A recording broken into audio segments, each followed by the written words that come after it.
Salve, salve galera, estamos aqui no canal da Companhia Bueiro Aberto, canal do coletivo de cinema de Quebrada aqui de Guarulhos.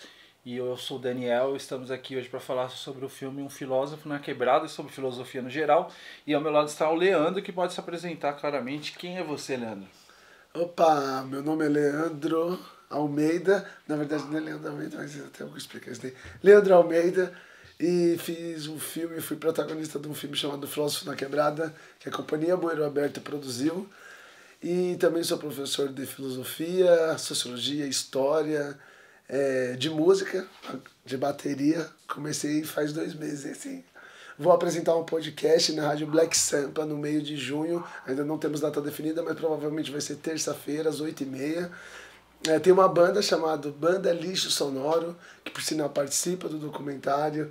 A gente adora a Companhia Bueiro Aberto, por sinal a Companhia Bueiro Aberto produziu nossos 2 videoclipes. E também tem o Núcleo Cultural Pimentas, que é um núcleo cultural que a gente reúne artistas da periferia, principalmente do Pimentas, para se juntar, para cada um ajudar na arte do outro, tal, como uma rede de coletivos que abriga artistas periféricos para um ajudar na arte do outro. Pra mim, o grande lance que teria de revolução, na verdade, é o alimentar a alma, velho. Por isso que eu não gosto muito de consumo, velho.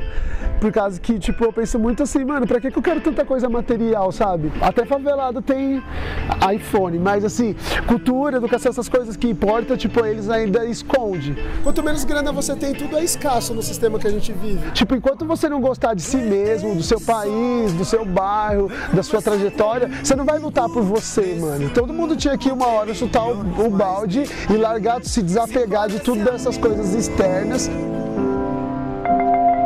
Mamãe, estou escrevendo essa carta para falar que a partida começou.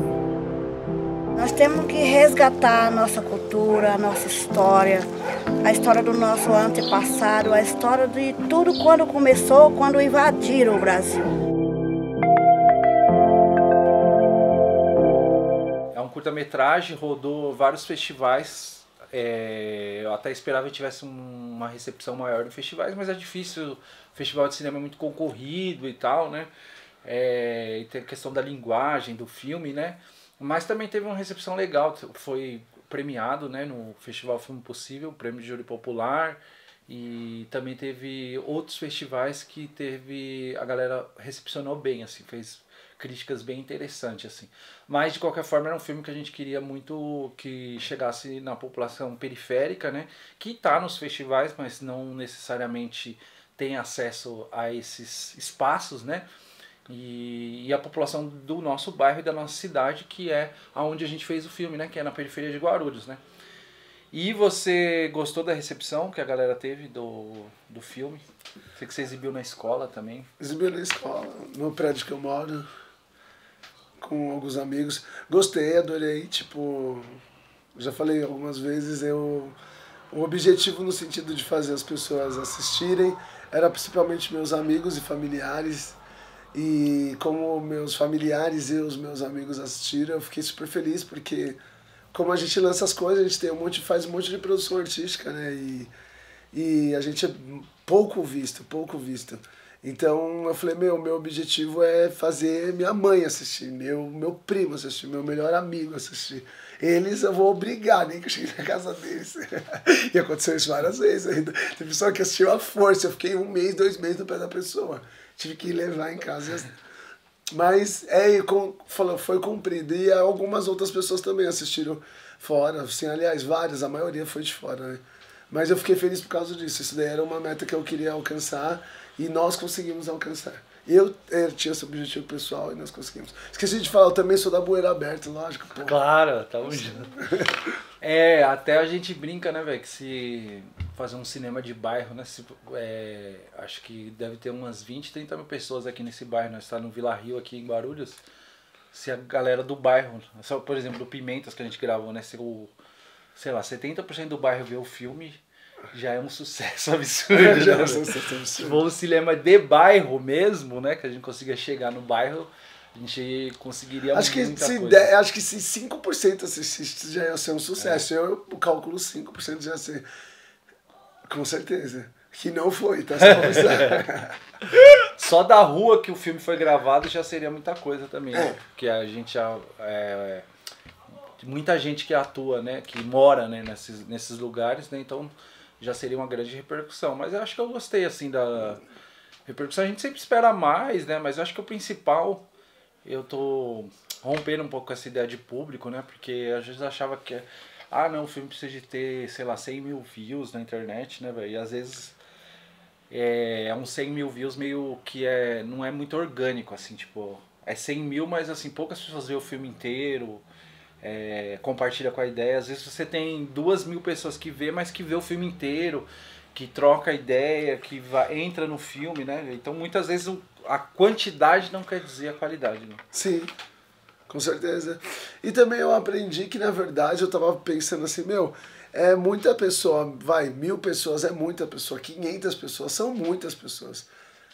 Ao mesmo tempo que é pouco, também é muito pra quem a gente é, né? Tipo, a gente é pequeno e tal, e só de atingir 500 pessoas, 1.000 pessoas, eu acredito que é bastante. Claro que a gente sempre quer mais, não tem como, né? Mas assim, eu hoje falo assim, é bastante, bastante pessoas mesmo, assim, se cada um der isso, tá ótimo, pronto, né? Só que a gente quer mais, lógico. Claro. Você que tá aí... Por isso, se inscreva no canal e assista os nossos filmes aí, né, que estão disponíveis, né? Inclusive, a gente tá fazendo esse vídeo até para divulgar mais o filme agora, para difundir mais ele. Se você quiser um longa-metragem, comenta aí embaixo, porque eu tô tentando fazer 1 ano. A gente vai fazer um longa, né? A gente vai fazer 2, um dele e o meu. Não, ele tá só fala, mano. Cobra que vai animar ele, porque só eu cobrar não tá dando, não. O bom de ser amigo do peão é que você pode esculhambar a pessoa. Agora hoje em dia, né, velho, a filosofia é algo meio estranho, né? Porque a filosofia foi dada como meio que morta, né? Porque não tem mais um sistema filosófico de pensamento universalista, né? Tipo um Spinoza, um Hegel da vida, que esteja vivendo no nosso mundo, né? A gente estuda a filosofia, a gente geralmente estuda autores que já morreram. Então é difícil você pensar assim que se a filosofia ainda existe. Até discuti isso com o Renato no outro vídeo do canal, né? Que ponto ainda existe filosofia, porque ela foi dada como morta, né? E por outro lado, a filosofia também é eurocêntrica pra caramba, né? Então assim, você pensar filosofia no Brasil já é um bagulho louco. Pensar filosofia hoje também é um bagulho louco. Então juntar essas duas coisas fica um bagulho mais louco ainda, né? E pensar filosofia num ambiente de periferia também é uma outra viagem, né? E como foi esse bagulho no filme, assim, de... Como você pensa essa ideia da filosofia na quebrada, assim, numa periferia brasileira, trazer a filosofia? Nossa, pergunta interessante aí. Pena que eu não sei responder, né? Só que ela é tão interessante que eu não consigo nem... você sabe da resposta dele. Não, mas interessantíssima. O que eu penso, mano? Eu vou falar de uma maneira resumida. Porque o que eu penso é muita coisa, e a pergunta foi muito ampla. Mas assim, nós somos um povo latino-americano, que chegou a uma cultura ocidentalizada. E essa cultura ocidental, ela se impõe sobre essa cultura latino-americana, que vamos supor, vou dar alguns exemplos assim, que é uma pegada mais de dançar, da festa, futebol, a galera tem um molejo mais, sabe, uma galera mais malemolente e tal, aí vem uma cultura eurocêntrica, que dinheiro, trabalho, hora, tal coisa, ciência, e quer estabelecer dentro dessa cultura que é mais latino-americana. O que acontece? Gera um choque, um efeito colateral, e aí a gente começa a filosofia, nossa, é uma coisa meio que não é linear, entende? Olha o que eu tô falando, assim, a filosofia ocidental se impõe sobre a filosofia latino-americana, cria-se um choque, porque a gente não é ocidental, a gente é latino-americano, aí a gente quer fazer filosofia também, que é uma coisa bem ocidental, só que a nossa filosofia é uma coisa muito doida, assim, não tem uma linearidade, ela é meio solta, meio selvagem, meia vida louca. E aí a gente tenta encaixar isso, que é uma coisa bem meia solta, meio aleatória, num sistema ocidental que é muito organizado, muito sistemático. Uma tese de mestrado é se tiver uma vírgula, uma tese de doutorado, um vestibular, são 2 provas e tal. Então, assim, como você vai falar de filosofia na periferia? Mas eu acredito que devido a esse choque que eu falei, a gente tem uma pá de filosofia linda para falar e um monte de filosofia prática. Então a filosofia na periferia é isso que eu fico pensando. É uma filosofia prática. Quando você pega uns caras os cara muito bom, tipo o Eduardo Marinho, que não é da periferia, né? Ele mesmo fala que é classe média e tal, que ele saiu de lá, mas que ele passeou pela periferia, ele conhece, já morou, pegar o Mano Brown também, pegar o Ferrez, esses caras que tem um trabalho intelectual, o Eduardo do Facção Central, você percebe que os caras são bons, os caras são muito bons. Porque aí eles têm a teoria e a questão da intelectualidade, só que viver na vida real, só que colando com a galera, estando ali no dia a dia. E aí essa junção de toda essa gingada latino-americano com essa intelectualidade que, por mais que queira ou não, é europeia mesmo, é eurocêntrica. Quando a gente estuda na faculdade, 95%, 97% dos autores são europeus, são mortos. 3% no europeu, que é americano, né? Estadunidense. Que é a filosofia analítica lá, né? E na escola, o livro didático, a mesma coisa. Pensa, os livros didáticos no Brasil só tem europeu, tanto até na história. Então, assim, essa contradição acontece e eu acho que isso daí gera uma potência. Eu vejo isso do lado negativo, por causa que cria um acesso menor, e o lado positivo é que gera uma potência. Tipo, pra mim o Mano Brown nasceu disso, sabe? O Eduardo do Facção Central, o Ferrez nasceu disso. Exatamente dessa... Porque eles perceberam esse choque, eles falaram, mano, eu não pertenço a esse negócio. Isso obrigou eles a pensar. E porque ele sabia que tinha alguma coisa errada, mas é difícil de definir isso, né? Até você chegar no conceito que uma filosofia ocidental sobrepôs sobre a sua, isso, blá, blá, blá, blá, blá, blá, é treta. Mas esses caras chegaram, meu, e foi muito pela intuição, porque se a gente não tem acesso, pai, depois que a nossa intuição bateu um ponto do caramba, que a gente teve acesso a algumas informações. Alguém olhou pra gente e falou, nossa, esse cara até que é da hora, meu. Puta, olha, ele fala até alguma coisa interessante. Mas isso daí a gente se fudeu pra caramba e fez muita coisa. Chegou nos patamares que aí a pessoa teve que reconhecer. Mas eu acredito como uma superpotência, assim, a periferia. Eu acredito até separado das periferias do mundo, sabe? Até essa é uma maneira de ver a filosofia, né? Que você tá colocando assim, o que é filosofia, né? Porque pensar a filosofia como uma coisa formal, como escrita, né? Ela não se enquadraria nisso, né? Por exemplo, nessa coisa de modo de vida, de prática, de vivência, né, velho? De conhecimento. É até uma discussão que faz assim, tem filosofia indígena? O indígena tem um modo de pensar o mundo, né, velho? Isso é filosofia ou não é? Ou será que os indígenas querem fazer filosofia também? E será que é um atributo positivo também fazer filosofia, né? Mas de qualquer forma existe toda uma antropofagia, né? Da maneira como esses conhecimentos formais chegam na gente. E a gente mistura isso também com o nosso modo de ser de uma periferia, de uma quebrada, de um país que é uma periferia, que é o Brasil, né? Que você falou do Eduardo Marinho, por exemplo, que ele veio de uma classe rica e tal, mas ele também, a ideia de periferia também é muito discutida, né? Eu acho que é uma questão ele fala bastante. Filosófica espero hoje. Que se ele vê esse vídeo, e espero que você veja esse vídeo, Eduardo Marinho, então, Eduardo porque Marinho, eu te admiro bastante, não leve a mal, pelo menos ele parece bem evoluído e consegue absorver bem as coisas. Porque a ideia de periferia é muito ampla, não se reduz a uma questão geográfica e às vezes nem de classe, né? Nem porque de classe, isso. Você pode pensar a periferia como corpo, né? A periferia está no centro, a periferia está em vários lugares, né? E o próprio Brasil, a própria América Latina é uma periferia, né? Então esse conceito ele é meio... E eu acho que nesse filme você discute um pouco sobre...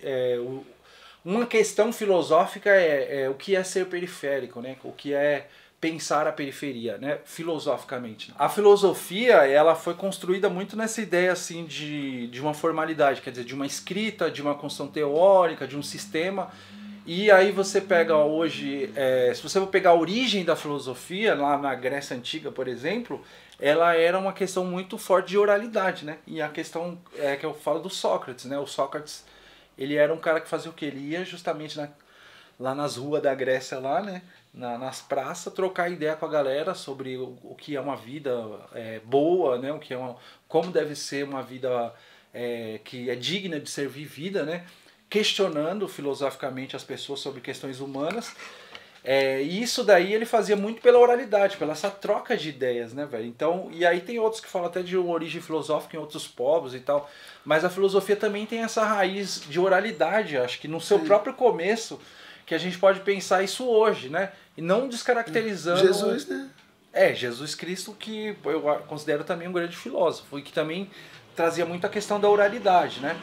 E eu acho interessante essa questão da oralidade, porque filosofar é oralidade. A academia lá do Platão, o Aristóteles, de alguma forma aquilo era levado para o livro, mas assim, o que eles faziam lá no filosofar não era um ficar escrevendo para o outro, né? Era ficar discutindo. A filosofia tem a ver com diálogo, dialética, né? Troca de ideias, né? E o filosofar é essencialmente oralidade, né?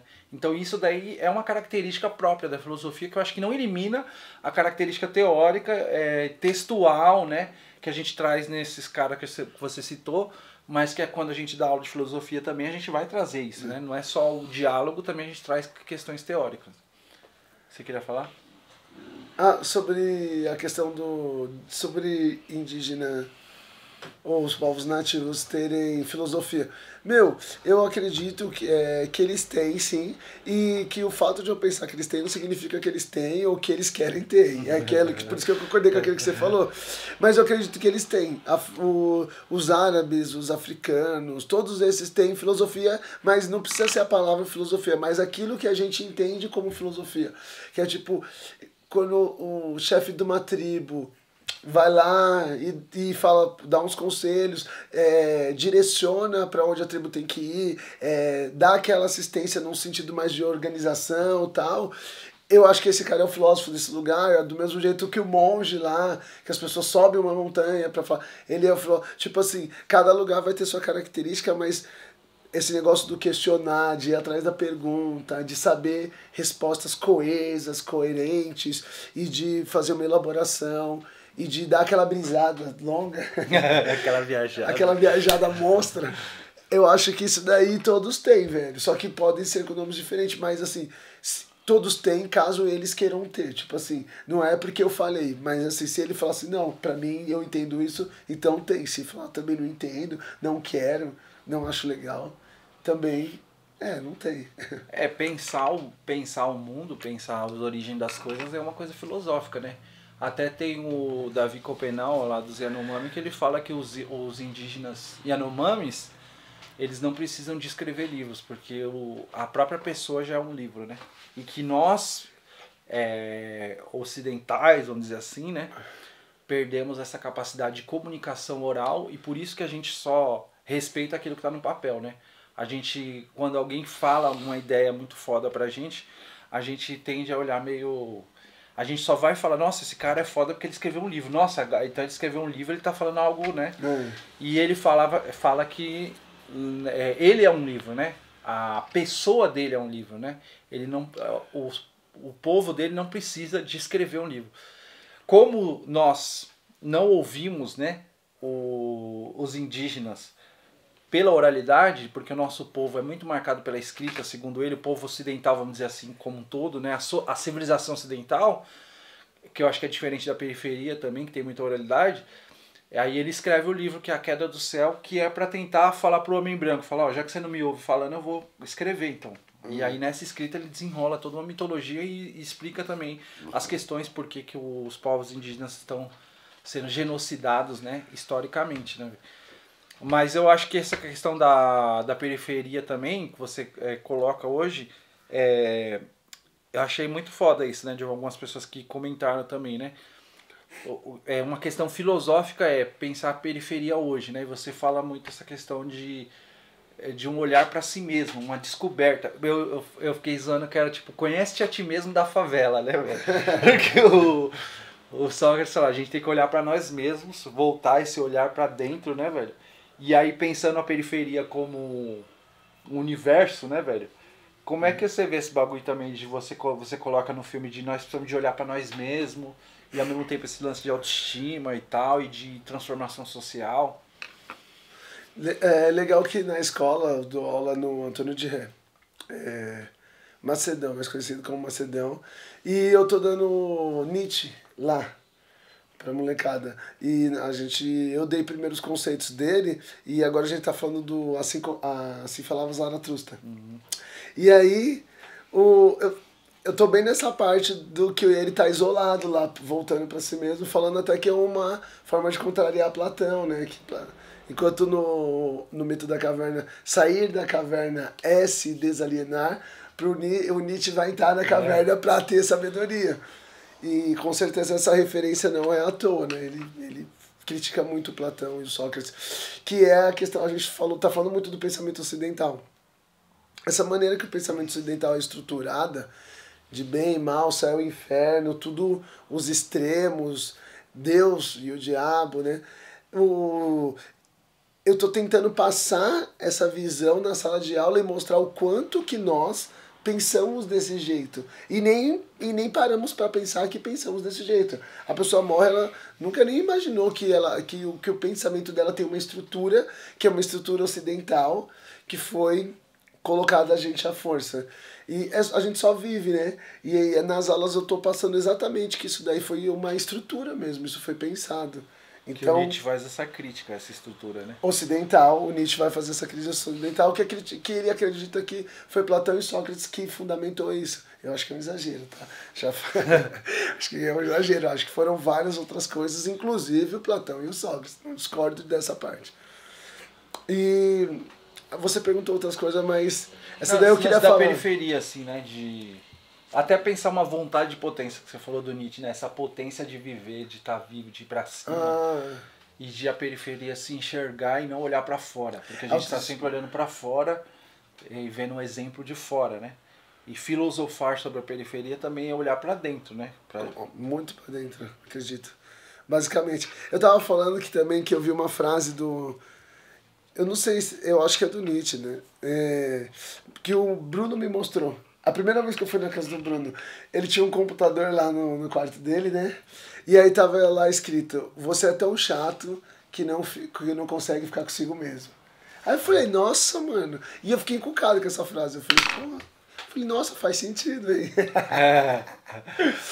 Eu falei, quem escreveu? Ele, um filósofo Nietzsche, ele foi e me deu um livro ainda, me emprestou pra eu ler. Não li, tá? Só pra avisar. Eu acho que até hoje ele não sabe disso, mas tudo bem. O Bruno é um amigo nosso, tá? Um amigo nosso, Poeta. Mora em Minas, poeta, cara talentosíssimo, maravilhoso, lindo.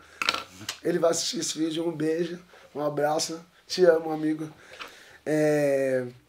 E aí, eu fiquei pensando nisso, tanto que 2015... Por sinal, a gente ainda estava meio que na faculdade, meio saindo, meio que a gente conviveu bastante, depois a gente foi meio que cada um...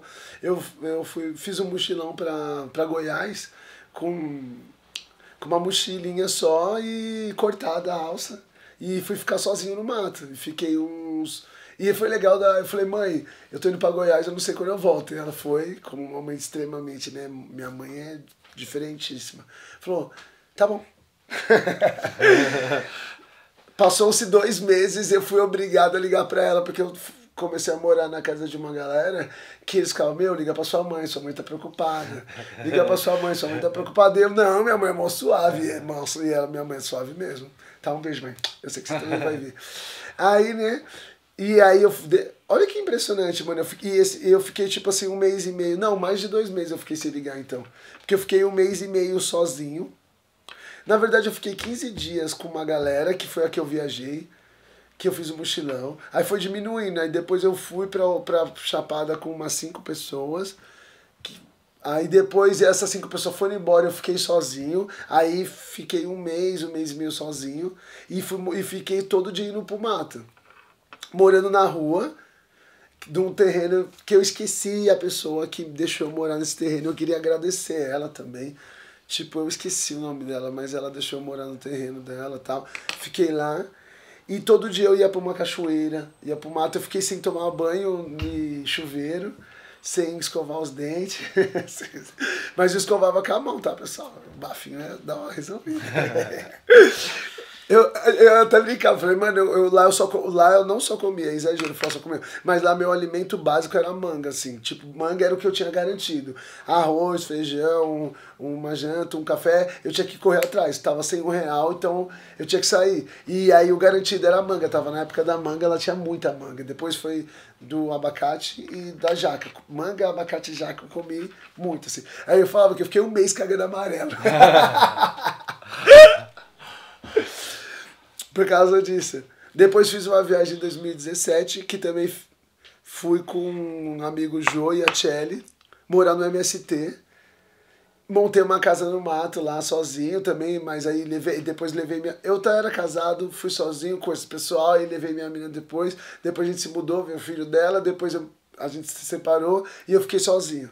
Só que tudo isso eu fui rodando e parei numa cidade chamada Palmitalzinho, que fica a 45 km de Apiaí. Aí lá mano, foi muito legal essa experiência. Lá eu morei sozinho, só que num vilarejo que tinha 80 famílias. E era, mano, era uma roça, assim, foi muito engraçado, velho. Foi a vez que eu mais sofri. De todas, no sentido de convivência. Eu me dei muito bem com o pessoal, mas chegou uma hora que o choque cultural era muito grande. Eu, muito porra louca, fazendo tudo que eu queria, do jeito que eu queria, numa roça. Então, assim, a galera... Chegou uma hora que na cidade a galera me olhava mal torto e a cidade era muito pequena. Eu comecei a me sentir estranhaço, deslocadaço. E depois fiz a viagem do Filósofo na Quebrada, que foi outra viagem sozinho. Então, pra mim, a filosofia é solidão e voltar pra si. Essas coisas são, tipo assim, intrínsecas, são necessárias, são até a base. Até eu vejo assim que esse negócio assim de você... como a filosofia ficar viva, né? Porque eu tava fazendo essa ideia, tipo, a ideia de que a filosofia morreu, né?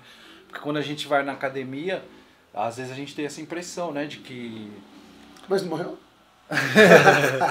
Você começa a estudar, você vai vendo que o curso um curso de filosofia não é um curso de filosofia, é um curso de história da filosofia, é um curso técnico, né, que você fica estudando textos curtos, né, trechos de obras e tal. E eu sempre enxerguei a filosofia como uma questão de vida, assim, né, velho? Pra mim sempre foi uma coisa de viver filosofia, né? Toda vez que eu leio algum filósofo, eu trago isso de alguma maneira pra minha vida, assim, né? Ou eu chego a pensamentos na minha vida e depois eu leio e falo, cara, isso daí era o que eu tava pensando na minha vivência, assim, né? Então a filosofia, ela tá muito viva, né? Então essa relação entre filosofia e vida, eu acho que é muito foda, assim, né? Porque isso sempre existiu, né? E isso é muitas vezes renegado, tal, pela academia, mas é muito firme, assim, essa ideia de que a gente tá o tempo todo vivendo ela, né? E vivendo quer dizer também fazendo isso, né? Fazendo o que Zaratustra fez, né? De voltar para si mesmo, de olhar para dentro de si. No caso, até como olhar para, no caso da periferia, por exemplo, olhar a nossa riqueza cultural que tem uma diversidade cultural do caramba, assim. É uma coisa que o filme coloca assim, que é a busca no filme por si mesmo, assim, né? Por si mesmo enquanto um indivíduo brasileiro, assim, descobrindo a si mesmo, né, velho? E aí você fala, pô, quem sou eu, né, nesse mundo, né, velho? Eu sou aquela celebridade que tá lá, que é uma pergunta meio idiota, né? Tipo, quem sou eu? Aí você fala, meu nome é esse, mas o ser humano é uma pergunta complexa, né? Desde o Édipo Rei, Shakespeare, né? Você pensar assim, a gente pensar no lugar que a gente tá, esse autoconhecimento, a gente começa a descobrir a nossa origem enquanto povo, né? A partir de nós mesmos, né, velho? Isso. E aí você vai descobrindo várias coisas, você vai descobrindo as raízes que formaram o Brasil, raízes que foram violentas pra caramba e ao mesmo tempo formaram uma potência, né? Que até você fala de uma mistura que é uma potência do caramba, que o Darcy Ribeiro falava dessa miscigenação que foi super violenta, né, velho? E eu acho que o filme tem essa busca também, né, velho, de se encontrar. Quem sou eu, Leandro, né, velho? Tipo, você encontra várias coisas, né?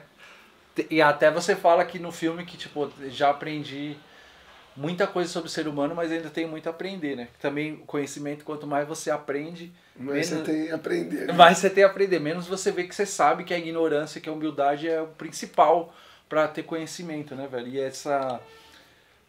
de alguma forma você descobriu assim um pouco de quem é você, né, nesse filme, nessa viagem e nesse filme como um todo, né? Sim, com certeza. E foi muito louco esse negócio de falar que de como que aconteceu essa dialética de eu descobrir quem sou eu, significa que eu descobria quem era o povo brasileiro, e eu descobrindo quem era o povo brasileiro, eu descobri quem era eu. Foi muito louco como isso aconteceu numa junção, assim. Porque a parte teórica foi muito importante, Darcy Ribeiro, com certeza. Pessoal, estudem, leiam, pesquisem. Se você não tem tempo para ler o livro, sabe o que você faz? Vê um vídeo no YouTube resumido, qual é o seu vídeo resumido sobre Darcy Ribeiro. Porque esse cara, velho, ele tem que ser lembrado, as praças tem que ter o nome dele, as ruas tem que ter o nome desse cara. Esse cara foi importante para a história do Brasil. Por quê? Porque ele começou a estudar a história do Brasil antes dos portugueses vir. E estudou até 1990, assim, ele fez um documentário desse espaço longo de 500 e pouquinhos anos, assim. E eu ter estudado ele um pouco me ajudou muito quando eu fui fazer a viagem a entender melhor, porque aí eu tinha um tato muito mais aguçado sobre o povo, então assim, eu consegui analisar melhor as minhas perspectivas, porque eu também estava fazendo um trampo antropológico. Eu anotei as coisas, eu filmei, eu observei, muito diferente da viagem de Goiás e da que eu fiz em Apiaí, que eu falei que eu morei no MST, essa viagem eu fui para conhecer mesmo, eu e o povo. Então fui andando de bairro por bairro, de cidade por cidade. Eu fiquei um mês só em São Paulo para sair. A viagem durou, um mês e pouquinho só para chegar na Bahia. E eu fiquei 6 meses só rodando. Então assim, de caminhada e caminhadinha, de bairrinho em bairrinho, para conhecer o povo brasileiro. E eu voltei pensando, mano, eu sou muito brasileiro, muito, muito. E o brasileiro é muito eu. Tipo, moreno, da ginga, filhos de pais nordestino, periférico, meu pai negro, minha mãe indígena. Tipo assim, e essas coisas não são claras, meu. Tipo assim, a gente sabe dessas coisas, mas essas coisas não são... Elas são muito obscuras dentro da nossa consciência. Por quê? Porque a gente é tão bombardeado de informação que a gente sabe que o Neymar vai ser pai, que a Anitta fez tal coisa que ficou polêmica, que tal pessoa do Big Brother fez isso, que tal fulano cometeu um ato de racismo, papapá. Não que isso também não seja importante, mas você percebe que o foco para si mesmo vai se desviando e se dissolvendo nesse conglomerado de informação. Então toda hora você tem que estar aqui, você vai pegar no celular. Se você não pegar no celular, tem que estar trocando ideia. Se não trocar ideia, a gente tem que estar jogando. Se não estiver jogando, tipo assim, tem que estar se drogando. E isso tudo nos afasta de nós mesmos. E não que eu não faça todas essas coisas, tá, pessoal? Mas assim, a questão é que as pessoas nunca querem ficar sozinhas, mas nunca mesmo. Tipo, elas não topam o fato de ficar uma semana sozinha, viajar, e ficar uma semana sozinha e voltar. Tipo, uma pessoa que vai viver 60, 70 anos, ela vai fazer uma vez isso na vida. E é legal que a galera tem um medo, velho. Mas um medo. Aí a pessoa pega uma arma e assalta um lugar, pega uma arma e veste uma farda e vai defender esse lugar que está sendo assaltado, e briga com o outro e mata no trânsito, então, e tem medo de ficar uma semana sozinho. Tipo, o medo que a gente tem da solidão mano, é estranho, velho, é muito estranho. A companhia nossa tem que ser nem que seja um aparelho eletrônico, que é o celular, uma televisão, mas a gente tem que estar numa companhia. Que essa companhia não dá trabalho, né? Pra conviver, pra você ver o trabalho que dá. Eu acho que até o filme, assim, velho, tem uma crítica à sociedade moderna, assim, né? Não uma crítica barata, assim... Ele tá falando isso porque ele não queria uma crítica barata. Não, porque senão também a gente cai numa coisa assim, vamos negar a tecnologia, né, velho? A gente tá aqui num vídeo, né, velho? Tem todo um aparato aqui que nós tem acesso da tecnologia, da comunicação, né, velho? E acho que é importante isso, né? Que ele até falou, veja um vídeo no YouTube, né? Que eu discordo, que eu acho que você tem que ler o livro, não ficar vendo vídeo no YouTube, mas tudo bem, embora eu esteja aqui fazendo um vídeo no YouTube, em vez de você tá lendo. Mas assim, velho, de como a nossa sociedade, essa sociedade que é super avançada tecnologicamente, ela também tem vários aspectos retrógrados humanamente falando, né? E não é à toa que você vê que a questão da saúde mental hoje é um problema central no mundo que a gente vive. A questão das relações humanas estão muito afetadas por esse vazio, essa superficialidade da gente querer achar o sentido das nossas vidas em coisas materiais, que são objetos de consumo, né, velho? Ou numa certa aparência que a gente tem que colocar dentro de uma rede social pra gente mostrar algo que a gente de fato não é. E a gente deixa de valorizar as coisas mais simples, as coisas que estão dos nossos lados, e também de olhar pra dentro da gente, né, velho? Isso na filosofia é muito forte. Se você pegar Spinoza, por exemplo, ele falava: toda vez que a sua felicidade depende de algo que tá fora de você, você vai ser infeliz, né? Porque a única coisa, e o Sartre falava também, a única coisa que você pode controlar no mundo, e isso também é o estoicismo, né? É você mesmo, velho. É os seus sentimentos, suas emoções, é o seu pensamento. Essa é a única coisa que você tem controle, porque o mundo é muito incerto, é muito vulnerável, né, velho? E se você coloca, se você faz a sua vida depender de algo que você não controla, que são objetos externos, que são objetos materiais, que são coisas que não estão sob o seu controle... Pessoas também, né, pessoalmente, né, relações de amor, relações de amizade, de tudo, né, velho? Se você deposita no outro uma condição para a sua felicidade, para o seu sentido, você tá ferrado nisso, né, velho? Porque você não tem controle sobre isso. Então, não se trata de egoísmo, né, mas se trata de você ter uma coisa que até o estoicismo falava, que era cuidar do jardim da alma, né, velho? Você tem uma ataraxias, né, que ele chamava, uma paz de espírito, né? Uma calma ali, que você tem a alma, você cuida da sua alma, né? E isso vai te permitir ter uma relação melhor com as coisas materiais. Não é uma autoajuda, porque a filosofia tá caindo um pouco nisso também, mas é uma coisa que falta, eu acho, pro ser humano hoje em dia, né, velho? E que gera, eu acho, que essa epidemia de saúde mental, né? Que as pessoas vão pro mundo material, o mundo da aparência, né? E o Sócrates já falava... Há 2.500 anos atrás falava, bom, a vida que vale a pena ser vivida não é a vida que você olha pra fora, mas que você olha pra dentro, né, velho? Pras emoções humanas. Por exemplo, o amor, velho, sei lá. Eu acho que o amor é uma coisa que tem muito mais valor, qualquer tipo de amor, né, do que qualquer objeto material, né, velho? Tipo... sei lá, a emoção, né, o sentimento, as relações humanas, velho, isso vale muito mais do que qualquer coisa. Isso é uma coisa meio óbvia e meio clichê e meio hipócrita, porque todo mundo fala isso, né, velho? Todo mundo fala, mas e depois ninguém conta, inclusive a gente. Mas é uma coisa que, pô, é transformador, né, velho? Jesus Cristo não foi revolucionário pelas propriedades que ele tinha, né? Uma pessoa hoje, ela é vista como alguém que tem valor se ela tem questões materiais, se ela tem condição material, né? A gente tava até falando do nosso filme, de repente se um filme... eu até pesquisei sobre o nosso filme lá no Chat GPT e ele fala que que não encontrou porque provavelmente não é um conteúdo relevante, né? Então, tipo, porque a relevância é medida por essa questão de quantidade, é sempre isso, assim, quer dizer, teria que ser uma coisa de grande repercussão, que é o que eu sempre falo. Se a repercussão envolve dinheiro, envolve coisa material, então assim, é você ser famoso, você ser rico, isso é o que tem valor, né? Então a coisa em si não tem valor, né? E as pessoas fazem as coisas para ter outra coisa. Então assim, é difícil, eu não tô fazendo um filme porque eu quero passar uma ideia, porque eu quero dialogar com as pessoas. Não, eu tô fazendo um filme porque eu quero que tenha milhões de pessoas que vejam, isso vai me trazer... fama, isso vai me trazer status, isso vai me trazer dinheiro, eu vou poder viver de cinema e é por isso que eu tô fazendo o filme. E não pelo filme, né? Sim. O filme é só um instrumento para me chegar em algo acima disso, né? Então, tipo, eu acho que é importante ter um filme que traga esse bagulho assim, mano. Vamos sair um pouco, não sair totalmente, porque não é isso. No próprio filme você fala, a tecnologia é boa, pode ser usada para várias coisas, né, velho? Então, tipo assim, mas a gente pode sair dessa bolha tecnológica. Sim. Também. A gente pode viver coisas mais humanas, né, velho? A gente pode romper um pouco esse ciclo da sociedade e isso daí é político. Aí sai da autoajuda, né, velho?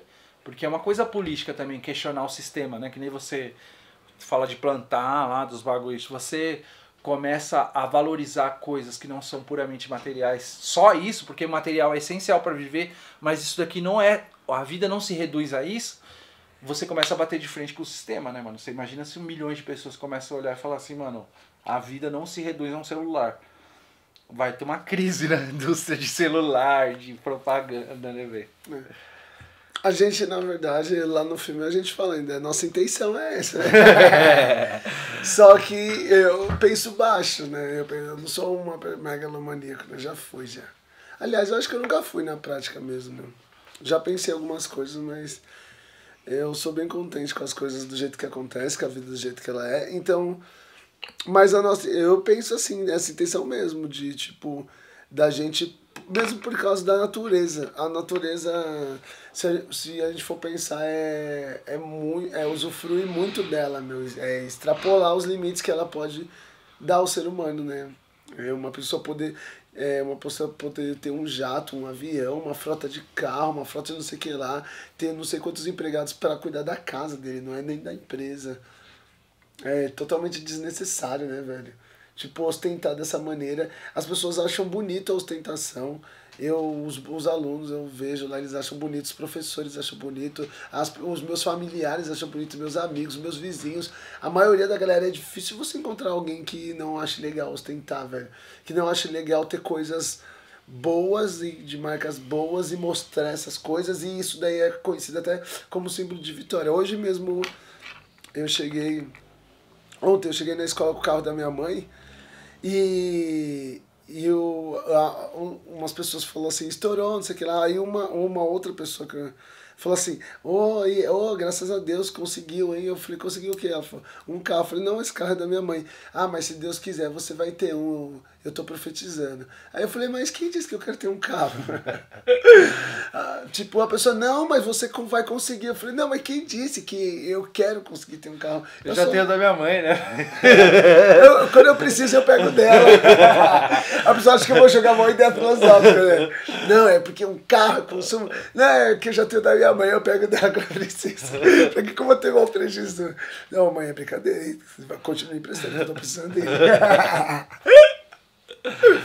Mas é legal que, tipo assim, é difícil ter alguém que, mano, pensa diferente, mano. Caralho.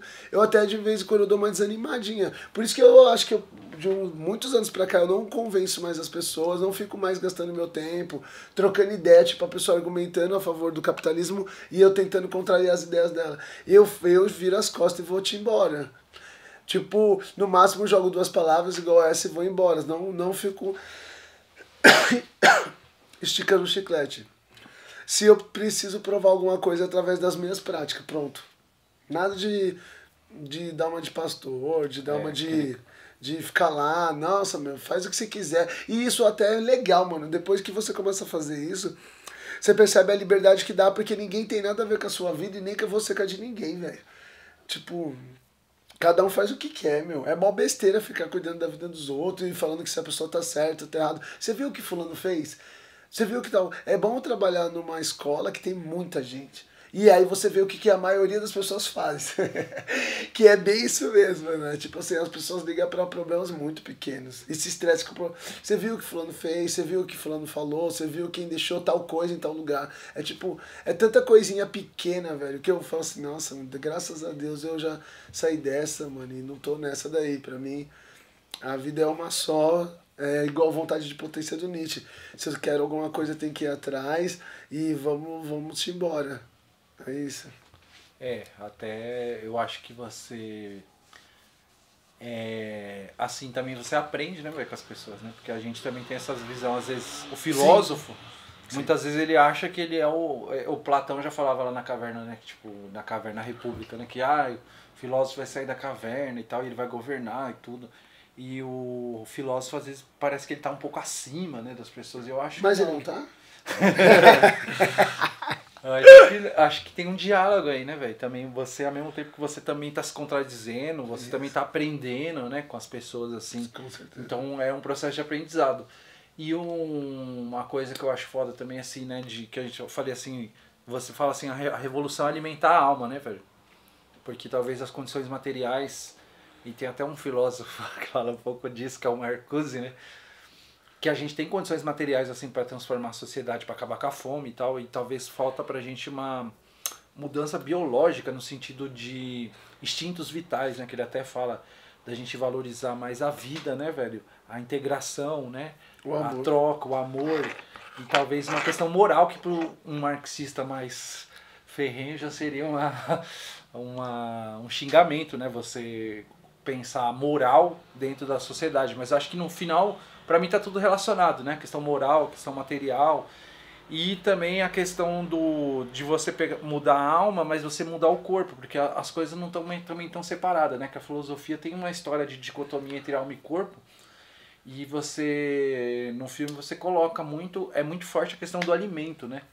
Você planta, você vai para Bahia e tem uma mulher falando que hoje ela tem tudo, né? Porque ela consegue comer carne. Consegue comer carne, ela é rica, né, velho? Aí você plantando, tirando o cacau da árvore, né, velho? Que é esse chocolate que a gente vê aqui, você pegando lá na raiz, a mulher amarrando o galo, você na casa da sua tia comendo, depois o cara que passa fome, né, velho? Então, tipo, essa relação com o alimentar, com a comida, eu achei muito foda, assim, no filme, né?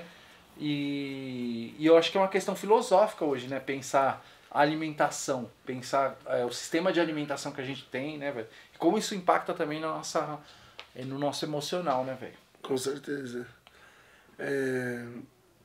Só voltando um pouco lá no outro assunto, aí eu vou falar sobre isso.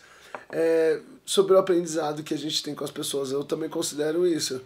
Por isso que hoje em dia eu tô topando ter banda, e tá no núcleo, e tá aqui, por causa que eu aprendi muito com as pessoas, do mesmo jeito que aprendi muito ficando sozinho, sabe? Não é nenhum dos dois extremos. E, tipo...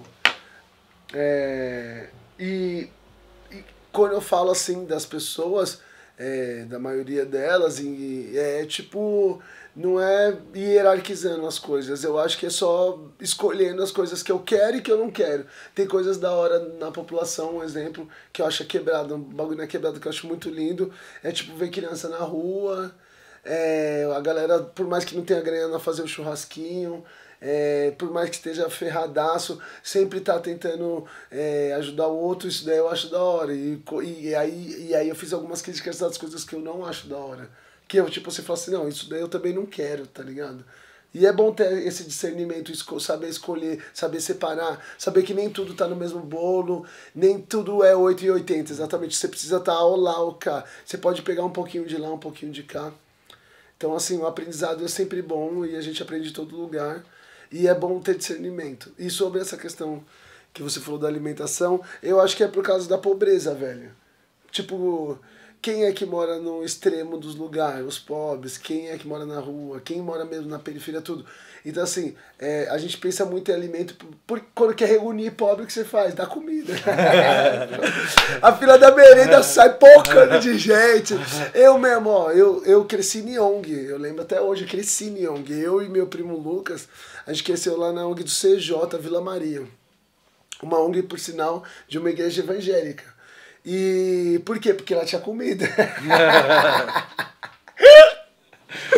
Nossa, as mães conseguiam se livrar da gente por 3, 4 horinhas, né? E conseguiam fazer as coisas dela dentro de casa.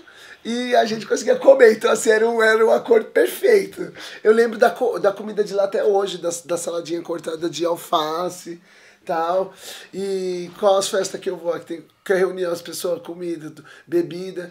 Então, assim, alimentação pra gente é o básico. O cara mesmo lá falou, muito obrigado, você que tem tão pouco, tá dando pra mim que não tem nada. Tipo assim, é uma relação de quem tem tão pouco com quem não tem nada. A escassez é nítida, jogada na cara, assim. E foi legal que a Larissa, que é minha irmã, ela lembrou, ela falou bastante dessa frase, eu voltei lá pra ouvir de novo, e aí eu vi a intensidade da frase, isso mesmo. Tipo, são uma relação de duas pessoas que tá à margem, assim. Só que a diferença dele e de mim, como... Foi legal essa experiência. Eu fui fazendo mochilão várias vezes. Eu comecei a fazer em 2010 e não sabia que era mochilão. E aí em 2015 que eu soube que eu estava fazendo mochilão. A gente fez várias viagens juntas pela faculdade de busão. Eu já peguei carona nos busão, fui parar em outros lugares e tal. Por sinal, a primeira cidade que eu fiz isso foi a Bahia. E eu percebi que tem dois tipos, assim, isso que eu tô falando é uma avaliação pessoal, significa, não tem como eu provar isso, ou você pesquisar isso. pesquisar tem, hoje em dia tem como pesquisar tudo. Chat GPT ajuda, hein? É só clicar lá. Mas assim, eu percebi 2 tipos de pessoas que estavam no trecho onde eu tava. Aquele cara. Quem era aquele cara representa um estereótipo de pessoa, significa um perfil social. E tem outro perfil social que também tá fazendo a mesma coisa, mochilando. Aí eu percebi que quem mochila? Uns boy. E não tô falando pejorativo. Uma pessoa que tem uma classe social boa, perto da minha, lógico, não é tão difícil, mas tudo bem. Mas assim, ele tem uma família, se ele ligar, o pai dele vai dar uma grana, ele tem um cartão black, ele fala que tá passando perrengue e tal, e do nada, quando eu ia ver, assim, quando o cerco apertava mesmo, o cara tirava um cartão, ou ligava pra alguém, e o problema se solucionava, e eu não manjava isso, só que aí você vai convivendo, você vai falar, caramba. E aí a pessoa, não também dividindo, porque nem todos, mas a maioria eram brancos, a maioria tinham cursos universitários, a maioria conhecia pessoas de vários lugares, a maioria... E aí tinha os outros mochileiros, que eram os pobres, que eram os vida louca, que parou na rua extremamente porque não quis. Os mochileiros, que eram os boys e tal, que estavam mochilando, era uma escolha, e era igual eu também tinha escolhido, só que eu era um pobre fazendo mochilão, isso que eu me liguei na viagem.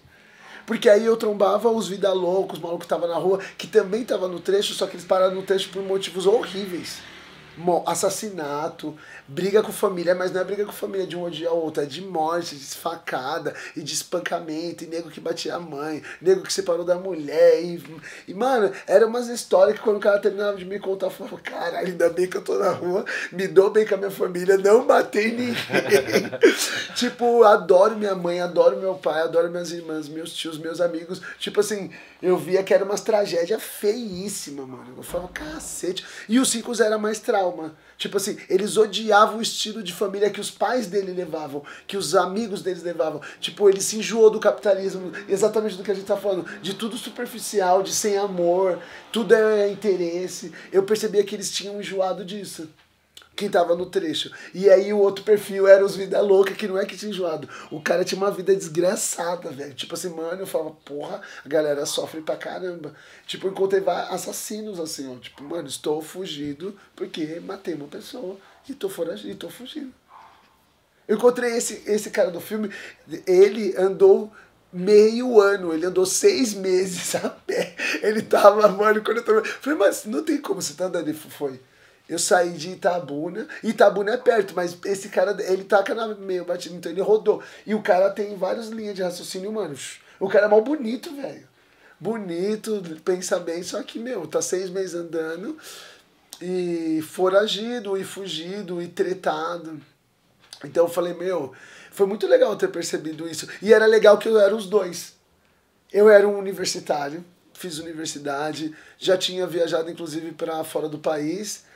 E também era pobre, moro no CDHU, meus pais são nordestinos, eu sou periférico, filho de preto, de índio, mas também eu tinha acesso ao conhecimento, conhecia uma galera tipo, que tem uma classe social mais alta, ou que tem uma profissão melhor, um cineasta, um fotógrafo, um artista, que é difícil conhecer na periferia, não é que não tenha, mas assim, lá é tão escasso as coisas que as pessoas ficam muito mais camufladas, escondidas, elas não trabalham com isso, ela faz outra coisa e tira foto, ela faz outra coisa e tem uma banda. Aí você conhece pessoas que trabalham com isso, sabe? Que você fala, pô, que legal ir no set de filmagem, e no ensaio de uma banda que vai tocar, poder conhecer um escritor que lançou livros, que vive disso. E aí também você vai pro outro lado. Então assim, era legal que eu ficava permeando muito entre os dois. Eu conseguia, tipo, estar numa pousada, o filme não mostrou, espero que esse segundo longa-metragem a gente pode mostrar isso.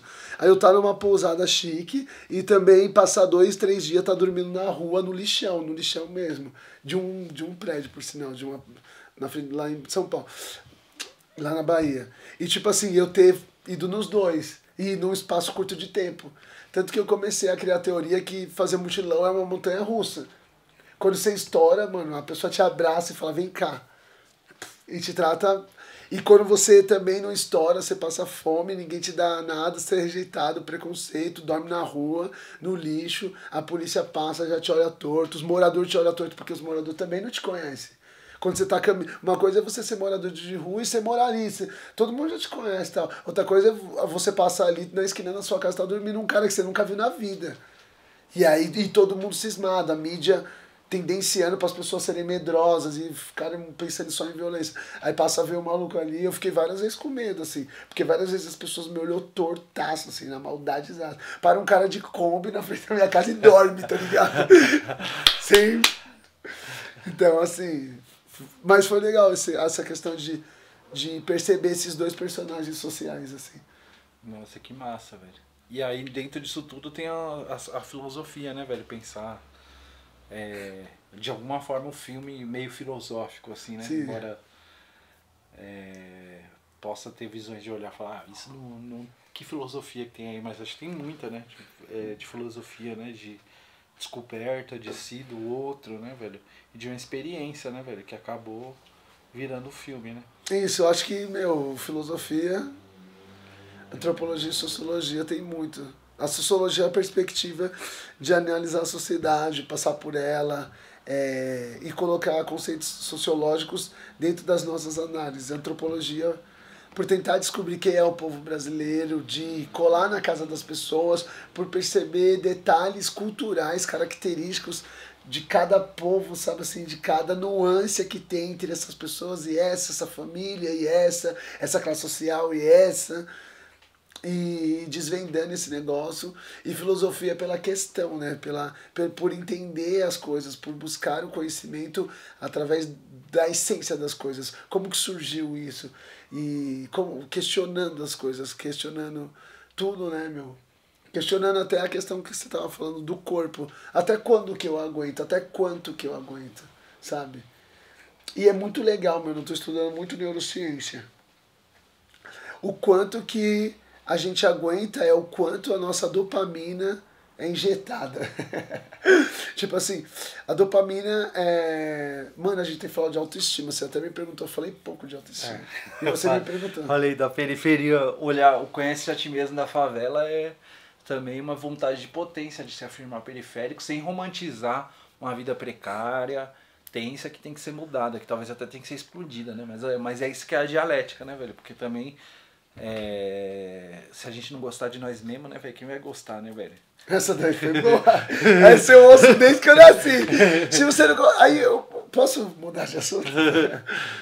E eu era... Como você vai mudar a sociedade se você não valoriza também você, né, velho? Valoriza seu povo, valoriza...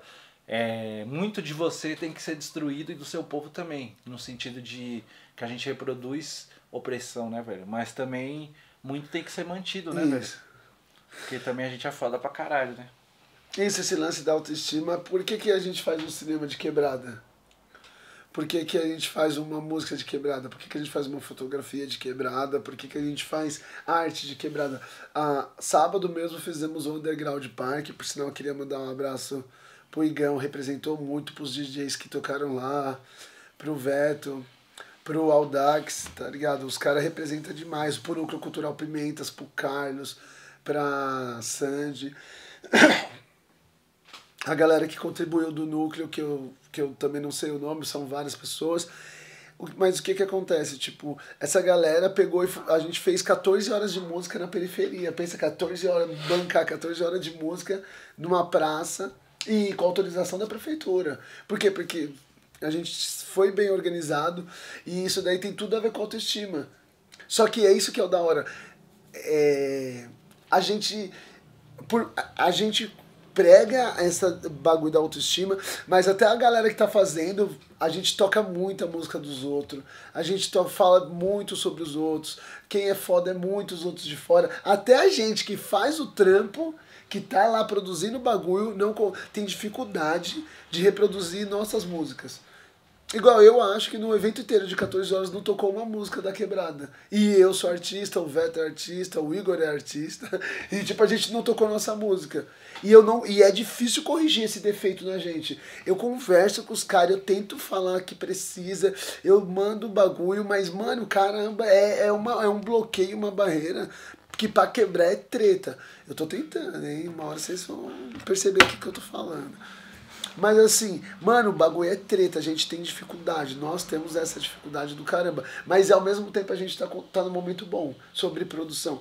Tipo, a gente tem dificuldade que as nossas artes se propaguem e que ela seja mais vista, que seja mais reconhecida e que a gente seja mais valorizado. Igual, quando a gente faz esses bagulho, a gente gasta dinheiro, a gente gasta tempo e muitas vezes a gente ainda se ferra. Graças a Deus que o Underground Park não aconteceu isso, foi lindo. Não teve briga, o som não falhou, a luz não faltou, a polícia não embaçou. Foi tudo bem estruturado, todo mundo saiu de lá muito feliz. Porque muitas vezes você faz isso e ainda segura a bronca que vai vir por ter feito isso. Ainda bem que não foi esse o caso, né? E o pessoal tá de parabéns da organização. Então, assim, mas a gente tá de parabéns agora, porque um exemplo, a nossa banda tá lançando o 3º videoclipe, tá ligado? Vai lançar na Paulista, por sinal, se você ver, vai lançar antes do dia 21, esse vídeo? Não sei, velho, eu acho que depois, dia 21 é domingo agora? Depois? Puta. Já passou o show. Ó, fizemos um show. Audiovisual tem isso. Fizemos um show no dia 21 e... No dia 21, a gente lançou um clipe, vai lançar um clipe, né? Tô brincando, é até bom mandar isso que a gente desmonta. Vai lançar um clipe da banda, o 3º videoclipe da banda. E a gente tá com gravadora, com a One RPM, que é uma gravadora grande mesmo. E a gente tá ela distribui as nossas músicas por Deezer, Spotify, Facebook, YouTube, TikTok. Se quiser baixar nossas músicas lixo sonoro, pode baixar de qualquer aplicativo. Então, assim, a Bueiro Aberto consegue espalhar os filmes dela, igual eu apresentei o filme da Bueiro Aberto para francês, para holandês, para americano, para israelense, para austríaco. Eu tô falando essa galera de fora pra gente ter dimensão da onde a gente pode chegar, tá ligado? Significa que eles são mais nem menos. Não vamos pensar muito em hierarquia no nosso papo, vamos pensar tipo, mais em dados, em estatísticas. Então, assim, olha onde a Bueiro pode chegar por ter a internet, por ter a tecnologia. Então, assim, já foi pior, eu penso. Tá ligado? Então, eu vejo que... Aqui, ó, puta, mano, deixa eu mostrar meu celular. Eu tenho orgulho de mostrar esse celular. Ó, com esse celular aqui que os outros zoam tanto, ó. Os Alan, todo mundo, meus amigos, todo mundo na loja, por sinal, o Daniel mesmo. Vai trocar esse celular velho. Olha, já trocou, inclusive, né? Já troquei, ó, tá aqui, ó, novo. Mas, ó, sabe qual que é muito louco? Eu tô mostrando isso porque é uma lição. Tipo, várias pessoas falam pra mim, você grava com esse celular, você tá com esse celular, mas você não vai postar com esse celular, não. Se eu tô gravando alguém, não, pô, uso o meu. Tipo, e é mó legal que com esse celular, mano, eu posto os bagulho da lixo sonoro tudo. Faz 1 ano. E tem um resultado bom. Tipo, e eu fico pensando, mano, se eu tivesse bloqueio, eu não ia postar, eu não ia ter mostrado para as pessoas o tanto de coisa que eu mostrei. Olha quantas pessoas viram porque eu não tenho esse bloqueio. Tipo, e eu percebo que a gente é cheio desses pequenos bloqueios. Ai, a tela tá suja. Ai, eu apareci assim. Apaga essa foto. Ai, não faz isso.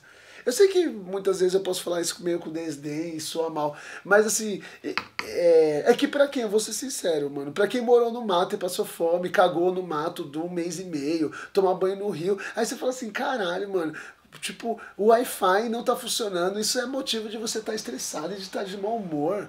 Tipo, você tá com 2 pernas, 2 braços, mano.